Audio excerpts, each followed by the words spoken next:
All right, we're back. This is the King Crimson album review for Islands, 1971. It was produced by King Crimson.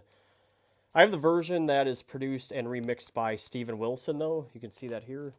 It's 6 songs, 43 minutes on the original, although this version has 6 additional bonus tracks. The lyrics are by Pete Sinfield and music by Fripp. And like I said, Bob Fripp. Produced by King Crimson, so I think probably Robert and Pete had a big hand in that. The band for this one is different from Lizard. Fripp is on guitar and mellotron. Boz Burrell is on bass and vocals, lead vocals. And this is the only King Crimson album he did. Mel Collins is on woodwinds like sax and flute and those kinds of things. Ian Wallace is the drummer. I think this is the only album Ian Wallace did. I think so because he wasn't on Lizard, and Bruford's on the next album. So I don't want to get all bogged down into who did what. This album is also augmented by some jazz musicians, mainly Keith Tippett on piano, who's I'll call it out when he's really relevant to the song. Also, someone named Paulina Lucas on soprano. I imagine that's soprano saxophone, Robin Miller on oboe, and Mark Cherig on cornet on the song Islands. And the album has this beautiful cover of Outer Space taken by Pete Sinfield. Well, he didn't take the picture, but I think he painted it. But this is one of those DVD audio deals, so if I can get it out of here, it's in there so tightly, I'll show you what it looks like. Well, on the back, you can see these are the CD tracks, and these are the bonus tracks here. By the way, this one, track number 10, which is called A Peacemaking Stint, unrolls. It sounds like an early version of Lark's Tongues and Aspic. And this is the DVD, which has the DVD audio versions and the DTS versions, I believe. So, pretty exciting to listen to. Although I tend to just pop in the CD. So this is what, I finally got it out. It was really hard to do. The back cover looks like this, and then on the inside you get, this is the CD, and then this is the DVD. When you pull these out, you've got the lyrics here on this side, and if I pull out the DVD, you got a picture of these, I don't know, is that an island or a rock, I guess. And when you put the Blu-ray or the DVD in, you definitely get like that rock feature comes up on the screen, and like that's part of the icon that you move around.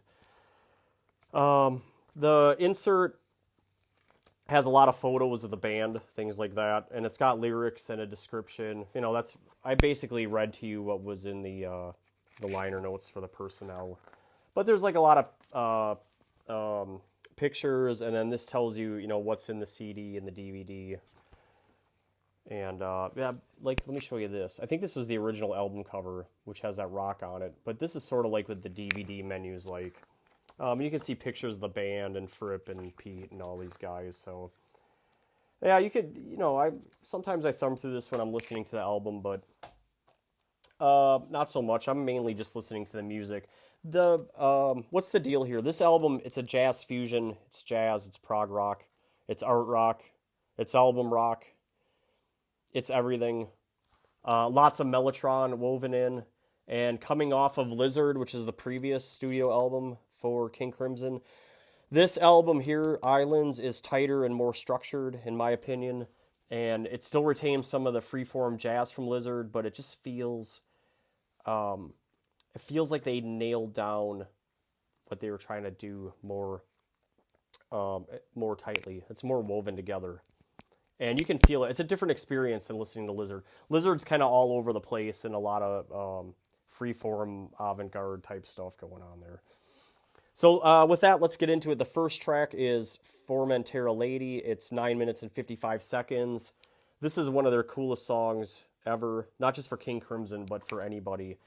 It's scary too, and what you hear at the beginning is a pretty flute and a piano introduction, and that goes on for a while.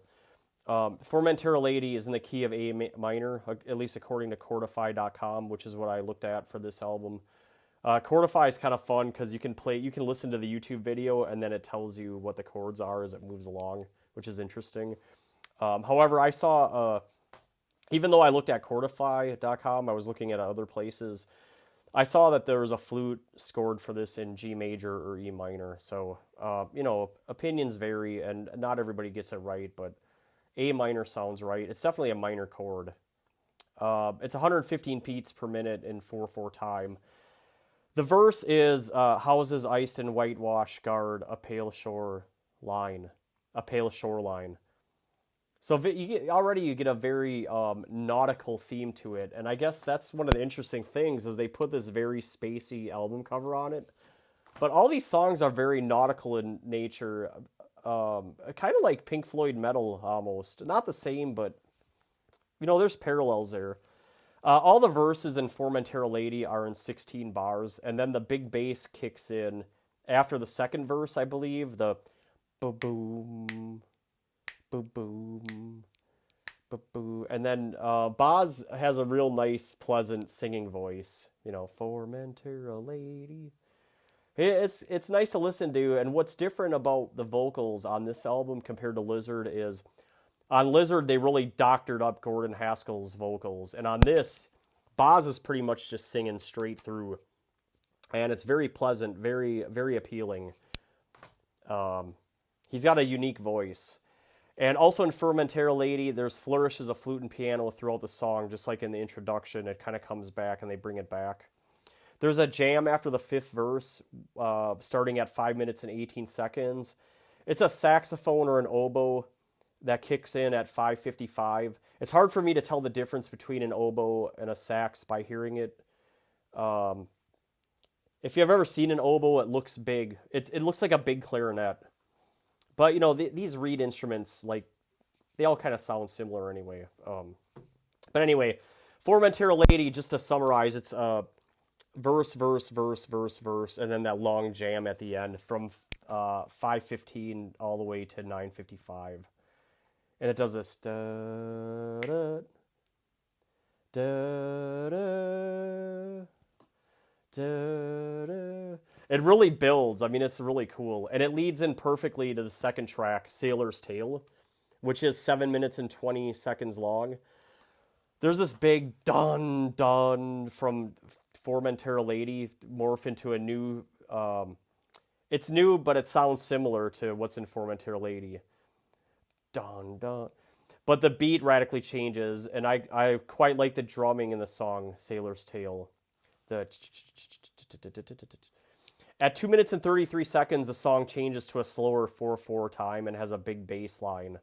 And it turns into a Fripp guitar solo. And if you've never heard it before, it's kind of does a bum, bum, bum, bum, bum, bum, bum, bum, bum. And then Fripp just plays this really awesome guitar over it that it's almost like it's in a different time signature than what the bass and the drums are playing in. And it really builds up. And by the way, I like Wallace's drumming. He does exactly what's needed for the song, and for every song, not just for Sailor's Tale, but spot on. I mean, he's not quite as awesome as... I'm having a brain fart. The original drummer, Michael... well, whatever. It doesn't matter. He's not as unique, but he does what's perfect for the song. Sailor's Tale is in key of A major, 130 beats per minute, according to Chordify. And it's definitely stretches of it. Long stretches are in 4/4 time, but also 7. And Sailor's Tale is an instrumental. It's really there just for Fripp to jam, really. That's the tune. Track 3 is The Letters. It's a shorter tune at 4 minutes and 25 seconds. It might be the shortest song on the album, now that I think about it. Just listen to what Fripp is playing during the first 1 minute and 16 seconds of the song. It's so soft, and then it erupts into the dot, dot, dot, dot, dot, dot. The Letters is quite striking, the way from the way it starts to the way it goes. I'm looking for the times. I really dislike it when they don't put the times in the liner notes. They're nowhere in here. I pulled the times from, sometimes I look at my iPod, but sometimes I look at the internet. I'm going to guess that 425 is the shortest. Let me just eyeball. Oh, Song of Gulls is shorter. Okay. Anyway, the letters is in key of F minor, and that's according to Chordify.com, and it's 107 beats per minute and 4/4 time. And the verse is, with quill and silver knife she carved a poison pen, and all the verses for the letters have the same number of bars, and then there's a really long instrumental bridge in the letters, and this song is verse, instrumental bridge, and then 2 more verses. And then after the letters is track 4, Ladies of the Road. It's 5 minutes and 29 seconds. It's a song about groupies. It's funny, if you go read the Wikipedia page, Sinfield talks about it, how it, like, every band has to write a song about groupies. I don't know if they have to, but that's what he thinks. It's in the key of E minor, according to Chordify, 130 beats per minute, in 4/4 time, and I believe it's switching to 3/4 time during the choruses, or the bridge, whatever you want to, The verse is, a flower lady's daughter, as sweet as holy water said, I'm a school reporter, please touch me. I taught her. This is the one song where I don't really love Boz's singing, but it works. The verses are all 16 bars in this song. And then there's a saxophone solo which kicks in from 1 minute 6 seconds to 1 minute 40. It's like one of those big gratuitous sax solos, almost like Ravishing Rick Rude from the WWF, if you guys remember. But it's like that. Like, it's real pompous and in your face. The chorus, or the bridge, whatever you want to call it, I guess it's more like a chorus. All of you know that the girls of the road are like apples we stole in our youth. And that's the part, that's 16 bars in 3/4 time. And really it feels like very Beatles-ish, if you know what I mean. The guitar solo runs from 3:42 to 4:20. So just, about 40 seconds or 38 seconds. I have no idea what time it's in. It's just, it's kind of all over the place. There's another saxophone solo from 4:20 to 4:59. It's the whole...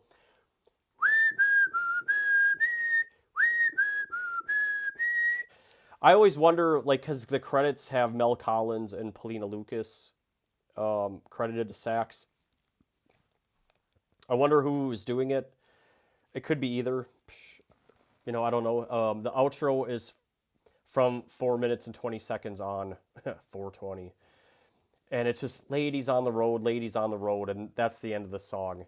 It's a fairly complex song for this album, because most of these songs are pretty straight up, but this one is verse, sax solo, verse, chorus, guitar solo, sax solo, outro. That's Ladies of the Road.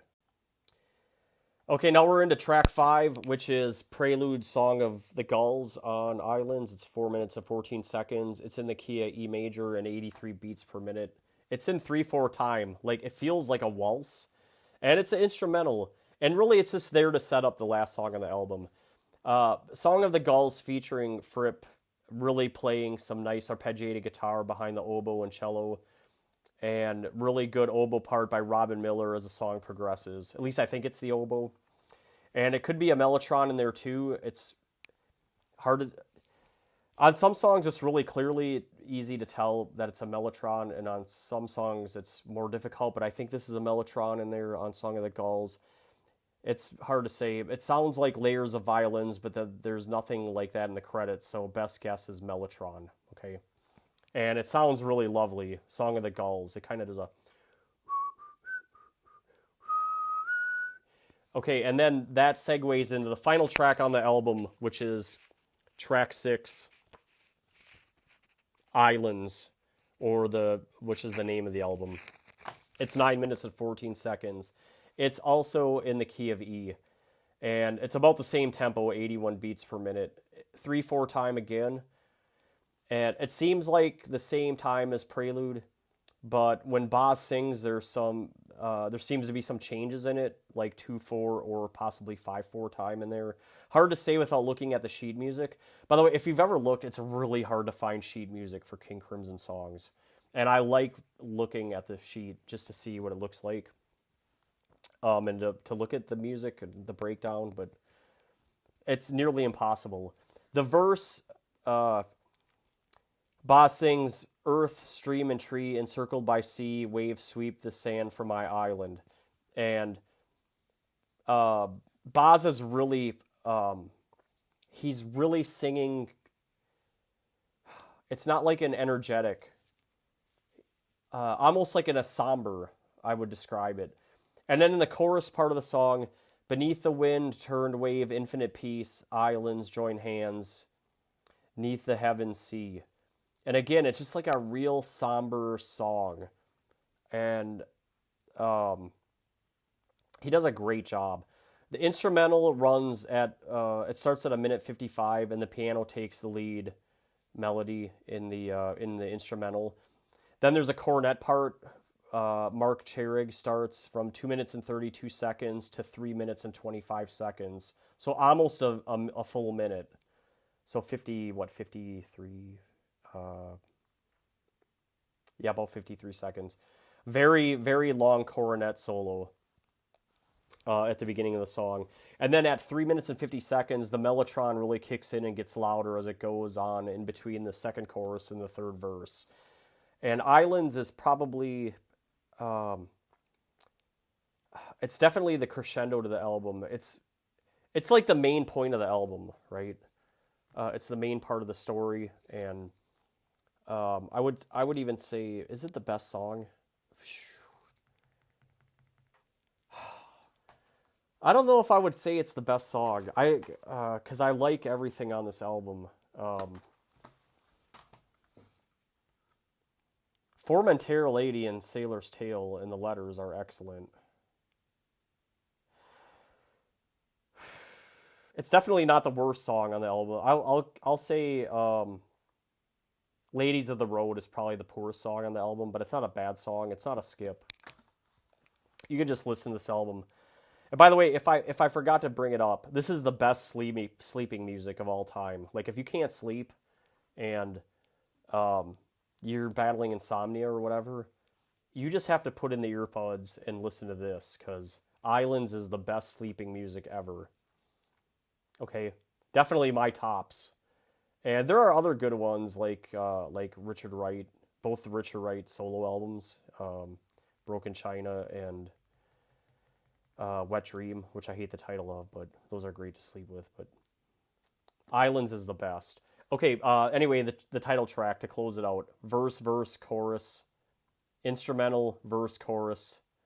And then the end, I forget about the end of the album. It's like a spoken word, like they're preparing for their next recording or for their next rehearsal. And you can hear Bob, I think it's Bob Fripp talking, but he's getting the group ready. And then he's saying 1, 2, 3, 2, 2, 3. And then there's a hidden track. But I think the hidden track is, it goes into track 7, which is like a take of the song Islands. Okay, I'm not going to run through the bonus tracks. If you haven't heard it, you could probably go find this on Spotify or somewhere on YouTube. But yeah, the bonus tracks aren't too interesting. They're mainly just studio run-throughs. There's an alternative take of Sailor's Tale, which I believe Steven Wilson did, and he did a super job. The alternative take might even be better than than what you get on here. Yeah, you should check it out if you haven't. A Peacemaking Stint unrolls. That's the Lark's Tongue. If you hadn't heard it, check it out. It sounds somewhere like Lark's Tongue 1 and 2, and then part 3, which is on 3 of a Perfect Pair. It's a reminiscent of all 3 of them, but check it out. Tell me I'm wrong. Okay. Anyway, in summary, it didn't sell well. Really, none of the King Crimson albums did. 8,000? I mean, that can't be. It's got to be more than 8,000. Anyway, it peaked at number 76 in the US Top 200. That's not great. And it peaked at number 30 in the UK and number 52 in Canada. It's kind of sad, really. Such an excellent album, and nobody's heard it because people like rap or Imagine Dragons or whatever it is that you guys like. I mean, okay, what I don't know what were people listening to in 1971. They weren't listening to this, but they should have been. Um, Prog Music, progarchives.com gives it a 3.85. I mean, that's close. That's a pretty high rating, but I think this should be a 4-star album. It should be higher than 4. Allmusic.com gives it a 2.5 stars, which is low. I read the review, by the way. I mean, I almost question the reviewer, right? Rolling Stone. I mean, who cares? Probably a good review early, and then in the 80s and the 2000s, probably not good. But who, I mean, it's Rolling Stone. They hate prog. I mean, okay. Islands. If you haven't heard it, I don't know what you're waiting for. If you don't like it, I would question your taste in music and literature and love. You know, even in saying that, this isn't my most favorite King Crimson album. I probably had this. I probably had this at 4 or 5. You know, I should have checked. I didn't check, but it's not my favorite. But it's definitely better than whatever your band's favorite album is. It's probably better than that. So I'll say that. Yeah. Full disclosure, King Crimson's my favorite band. So. Yeah, okay. Anyway, thanks for sticking with me. Next up on the channel will be ELP Trilogy, which is all right. And then Chicago 5 will be after that, which is it's the 4th Chicago album. It's a weaker one especially when you put it up against their first 3. Anyway, I'll save it for the review. Thanks. Like and subscribe, please. And you know, if you have a comment, you know, you can leave a comment. Maybe you don't like my reviews, or maybe you suggest a change, or if you disagree with me about this album or another album, you're always happy and welcome to share. And I'll try to be nice in the comments. But I do like reading your comments. I'll say that, even though I might come off as negative, I do appreciate your comments. So thank you very much, and talk to you soon.